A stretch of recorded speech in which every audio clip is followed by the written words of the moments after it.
I'm MDW from Getdatables podcast. We're live every Tuesday, Friday, and Saturday. Tuesday for Raw and SmackDown reviews. Friday for Impact Watch Parties, and Saturdays for rumors and the window shows. I'm here today with Rock God Ricky Gibson. Did I say that right?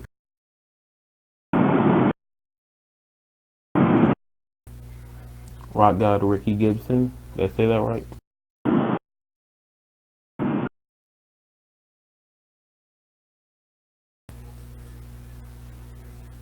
I think you cut out there for a minute. You were called Rock God Ricky Gibson, right? That's correct. Why Rock God? That sounds like an odd nickname.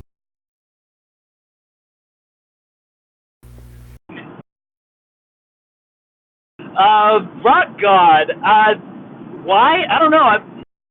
I guess like if you ever watched or listened to me, nickname was given to me. It wasn't something that I came up with.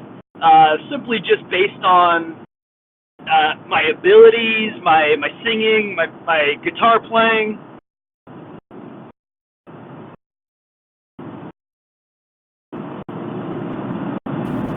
So that way you're like in the tag team 4 minutes of heat, which is like kind of like tell me if you get like a bandish kind of tag team. Can you repeat that? I didn't hear that. That's why you're like in a band kind of tag team with 4 minutes of heat. Yeah, 4 minutes of heat. Originally a band, professional wrestlers now. I got Eddie Pearl here, originally my drummer. Yeah, Freak Nasty. Is that right? Freak Freak Nasty. Nasty. That's right, baby. Freak Nasty. So you've been pro wrestler what 14 years now? Yeah, right around there. I started in 2004. How's the business different from now to when like 2004? From your perspective. Yeah, I mean, the industry's changed a lot. There's a lot more opportunities out there. There's a lot of places to wrestle. Specifically, Oregon and Washington. When I first started training for the sport, there was only one promotion in all of Oregon and Washington. And since then, I think, like right now, there's probably about 10 to 15 different places and opportunities to wrestle. Well, do you see like when social media was first going, do you feel like that some wrestlers were you one of the wrestlers that were like you saw social media and you were like you're immediately on it, or did you like take your time with it? And when everyone else started using it to their advantage, then you started using it. Social media for me is, I guess, changed a little bit. So when I first started, there wasn't really a base for social media. I mean, MySpace was around. Facebook, I think, was probably just starting. And it was just something I would occasionally post on or talk about. But now social media is pretty much my entire brand. I do everything on there. I connect with people. I communicate. I've met a lot of really cool people just based on social media and been able to chat with and hang out with because of that. Is it easier to get bookings with social media out there now?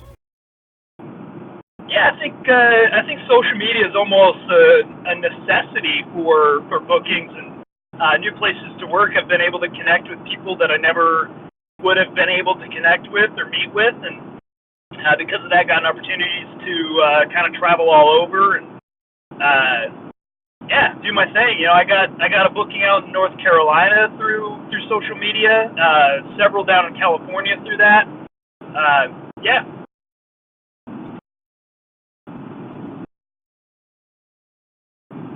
Who are you trained by?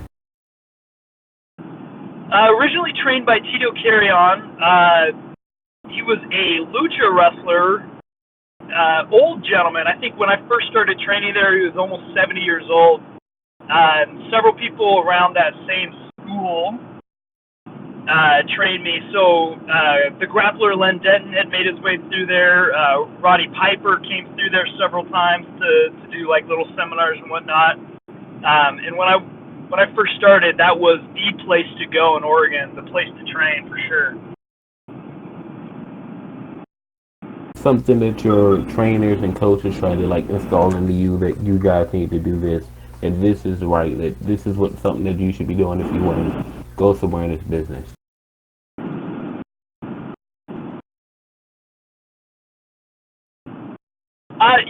The main thing that my trainers wanted to bring out with me is like I'll never forget Tito saying like you gotta have fire.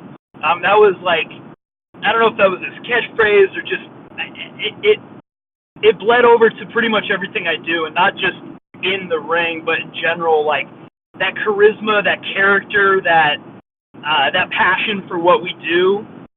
That really stuck with me, and I'll never forget. Like I can hear his voice in my head as I say it. Like you gotta have fire, you gotta show fire. It meant a lot. I think wrestlers today that are coming up, they wrestle with that fire. Do you like explain to me what that fire is?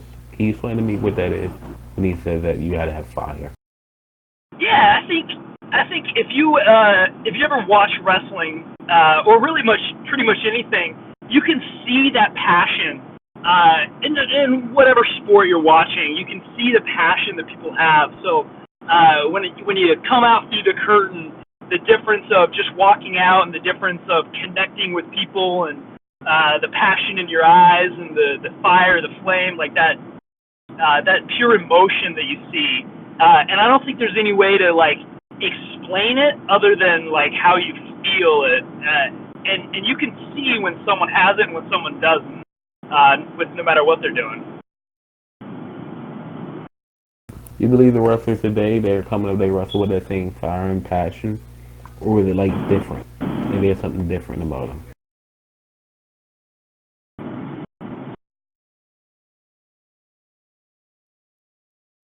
Are you asking if new wrestlers have that same thing? Yeah, like when you go to different promotions and you see younger guys that probably been in the business 4 or 5 years, do they have some of the qualities that you were taught when you were coming out? Yeah, sometimes. I think it's always been the same. You know, there's some people that really get it and love it, and then there's other people that think that that's what they want or think that they're capable of it, and they just aren't. And that's nothing personal, but it takes a special kind of someone to be good at this. And sometimes people have it, sometimes people don't.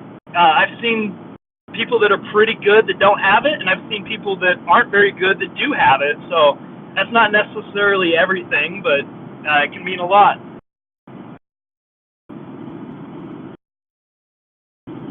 What is one of the main things that you notice about the wrestlers of today that are different than the wrestlers of your day?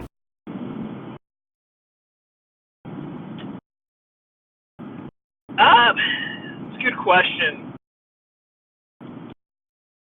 I don't know if there really is anything different. Obviously, styles have changed and like what we do has changed, but as far as mentality goes, it's all the same. I mean, there's some people that are passionate and do the right things, and there's other people that aren't. But I think it's always been that way.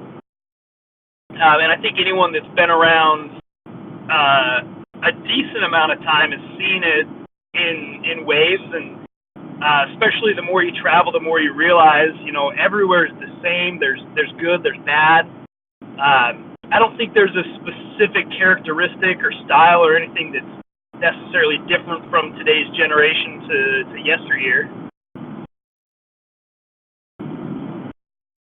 Yeah, when you hear some of the older wrestlers from like not even your like 2004, but like the 90s, the 80s, the 90s WCW times, they say one thing wrestlers miss today is character. There's no more characters where it's like, I don't know if that's being pushed in the wrestling schools today. Is character. When you go to like a wrestling school and you just watch how they teach them, whether they pushing that, you need to have a character, or they pushing more of it. You need to be more technical of a wrestler. I get what you're saying. I think that It depends on where you look. I think if you look at mainstream right now, like the top promotions in the world, there's not a ton of those characters, but there is character in a real life person. There's not like the fake names anymore. It's all real names or names that could be real, and there's less like goofiness, and there's not. Like if you think back to WWF, there's all like the Repo Man and the dentist, like all of that stuff. You don't see that as much anymore, but you can. There's definitely places out there where we're headed to 3-2-1 Battle up in Seattle that is almost exclusively like a character-based promotion. There's a company down in Oakland, California that is doing some great things called Hood Slam. And that show is based solely around entertainment more than anything, and that's very heavy on character. So if you're thinking that wrestling schools aren't teaching that, yeah, maybe not, but I think there's a lot that are. I hear about like I was interviewing someone the other day that said that down in like the Carolinas that they're trying to keep it old school, that they want people to still be like kayfabe, still use characters, don't do as many flips over there. And I'm like, so in some like how you're taught in wrestling, like even though there's no more territories, how you're taught wrestling is still like it depends on where you are. Would you agree?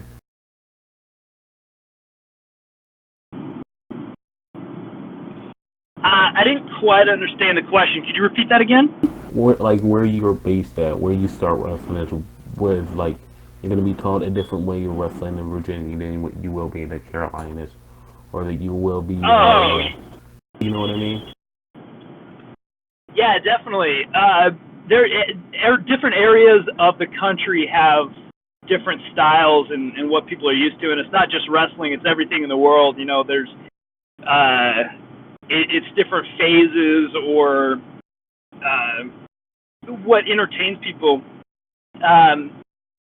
There's some areas that like they don't need to see flips and fancy stuff because they don't care about it, and there's other places that do. So no matter where you go, you just got to adapt and adjust and be different.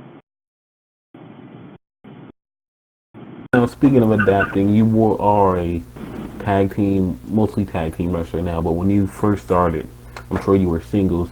When you were transitioning from singles to tag, how did you make it you feel it like not only like mentally, which like maybe a little bit of ego, but were you like fully open to transition to a tag team wrestler? Yeah, I think I wrestled singles for a long time, and then I wrestled tag for a long time, and then I went back to singles for a long time. I've been pretty open to adjusting, but when you're talking tag team, there's another person in the ring that you have to depend on to win a match, and it's no longer a individual sport; it's a team sport, and you got to trust the guy. I've had tag partners that I don't necessarily click with or agree with, but they've been really good. And I've had tag partners that I didn't necessarily care for, or that I did care for, and they weren't great.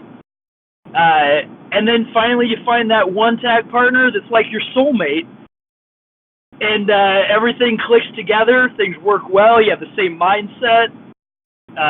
You win matches together. You travel together. And Yeah.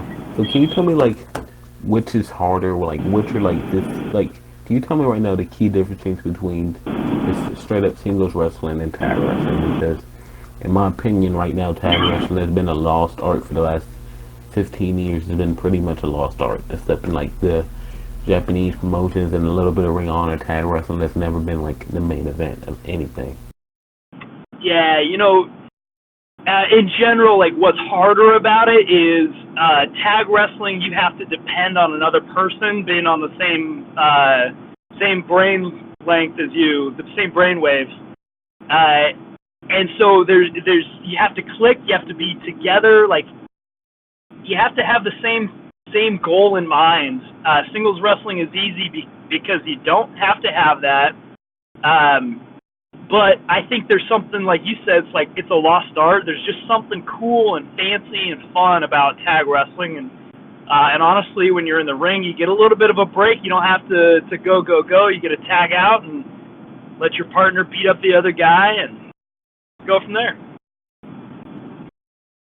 Well, do you agree that the reason tag wrestling hasn't got to be the main event is because more so like the fans, when you're like in a tag team, it's like I feel like a twin tag team will be easier to get over because they're like, even though they're two people, since they're twins, they're kind of looked at as one, and they do the same moves and whatever. But when you have like a tag team and you want to make them like the top guys, you got to look at one and say, oh, he's good, but then you look at the other and say, okay, he's really good, but he's not as good as the other tag partner.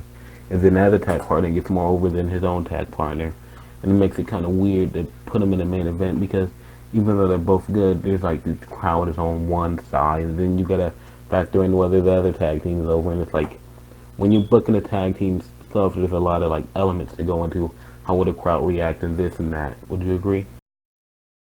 Yeah, I think there's definitely that element there. I deal with that a lot. You know, I'm the talented one. Eddie's the freak nasty. No, yes, there's always going to be someone in the team that maybe people look towards and the better wrestler or whatnot. But the reason it's a lost art, I think, is because people don't do it like they used to. You know, back in the day, people were a tag team because they traveled together and they hung out together. That was the thing. And now it's like any two guys thrown together could be a tag team, and that's what sets 4 Minutes of Heat apart. Eddie and I spend most of our days together. We travel. We stay in the hotel together. We fly together. Like we work together as a team really well. I feel like even though like WWE is the top dog, they do more damage to tag team wrestling than anybody because they're the if WWE is going to take WWE tag team wrestling seriously, why should I, as a promoter of another company, take it seriously? They're not taking it seriously, so I don't really got to care for it. You know what I mean?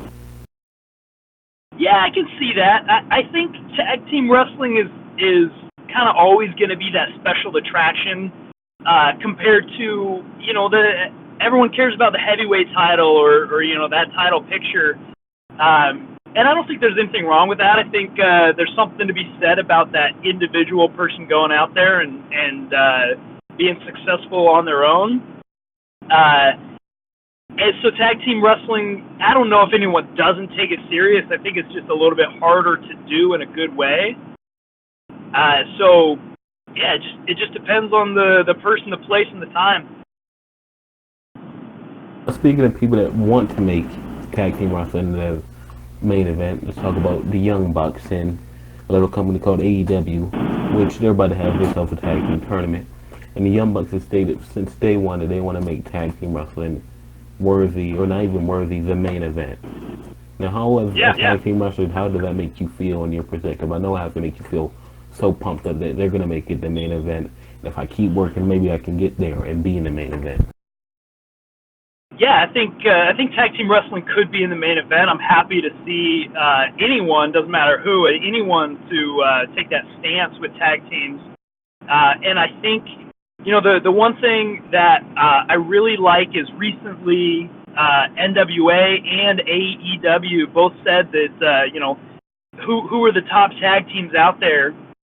And when you run down that list, there's a ton of really talented tag teams. And it's no longer like just, you know, one or two or, you know, three or four. There's a good long list of established teams that you could absolutely put in the main event of a show. And yeah, absolutely. I think Eddie and I are capable of being right there with them. I think, and when we're talking about tag team wrestling, for most of this, like for most of the first decade, 2010, the top tag teams in the world were basically the Hardy Boys, Edge and Christian, and the Dudleys. Then you get into this decade, and really for the top ladder this decade, it was the Briscoes. Then from 2015 to now, I feel like this is when tag team wrestling has picked up. It's huge now. There's some really good tag team wrestling. Japan has some great wrestling. ROH, when ROH is good, it has some great tag team wrestling. Have you ever been like? Have you ever seen it work tag teams that may not be known yet, but you see are going to be really good in a couple of years? What do you think? Yeah, we travel all over wrestling different tag teams, and there's a couple of teams that we've crossed paths with recently that we've been super impressed with. Off the top of my head, there's a team from Canada called the Strays they're gonna shock the world here, I'm sure. Real young team out of Washington called Young Muscle that I think is gonna stand out. There's a couple tag teams from California. One of them is the Ugly Dojo. Some brothers down from Sacramento that I think are going to stand out. And I mean that's just on the West Coast. I think you're going to be pleasantly surprised if you don't want to be making this. Cutting up a bit right now. Now What was that? No, it's better now. You and Eddie worked Sue Young and Kimberly not too long ago. How was it working? That's tonight. You're working them tonight? Yep, Now, intergender wrestling right now, I feel like it's like one of those polarizing topics. Not just intergender, like transgender wrestlers and all that. Those are still like as open and like progressive as pro wrestling is getting. It's still like those are like polarizing topics in my opinion. When you're working now first of all, Kimberly and Sue Young are very talented women. So I feel like it's easier for you two to make it believable, or like make a believable story out of that match. But like, do you still have like a problem with some of the intergender wrestling? Like when you see like a huge 300-pound guy take on a 140-pound girl, like does that like when you see that you're like, nah, I'm not gonna do that? Do you see that? I respect anyone that gets in the ring and they, yeah, the dynamic of big guy or small one. I think the story of David and Goliath is a great example, and I don't like. There's so many different styles and factors that go into that, and so believability kind of goes out the window because I've seen some and the two that were wrestling tonight, Kimberly and Sue Yan, are a great example of badass women that you can't overlook. You can't underestimate the fact that they could kick your head off, or they could wrestle with the best of them. So, no, where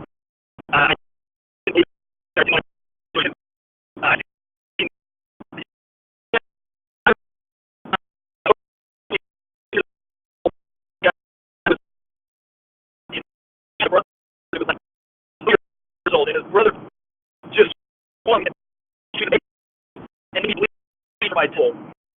And it just goes to show that like, happen. So, yeah, with 300-pound guy versus a 160-pound woman. Yeah, of course. Like just looking, I think it's easy to guess what could happen, but you never know when that 3-year-old gets in the temple. Yeah, I totally agree. Well, I'm gonna let you guys get out of here. It was a great talk, great interview, and I wish you guys luck tonight.